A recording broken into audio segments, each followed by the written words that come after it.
Kronologi gudang minyak terbakar di Kertapati, Palembang. Api menjalar gegara tumpahan minyak dari gudang solar. 3 ruko dan 1 tempat pengepul minyak atau gudang minyak solar terbakar di Keramasan Kertapati, Palembang dekat TPA Keramasan, Kamis, tanggal 22 September tahun 2022. Api menjalar sampai ke jalan pada insiden kebakaran di Keramasan Kertapati, Palembang, Kamis, tanggal 22 September tahun 2022.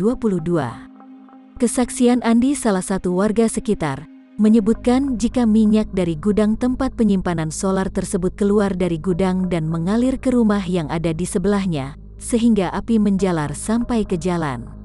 Ia menyebut jika peristiwa itu terjadi usai salat zuhur sekitar pukul 12.30 waktu Indonesia Barat. Selain ruko dan gudang, sejumlah mobil yang terbakar di dalam gudang tersebut, meliputi mobil tangki dan mobil pribadi.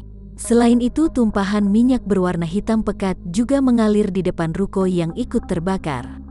Pemadaman berlangsung hingga pukul 14.45 waktu Indonesia Barat, namun api sudah mulai berkurang. Pemadam kebakaran menurunkan 10 unit mobil pemadam. Kapolrestabes Palembang Kombes Pol Muhammad Ngajib mengatakan penyebab kebakaran masih dalam penyelidikan. Saat ditanya pemilik tempat pengepul minyak tersebut, ia menyebutkan belum diketahui.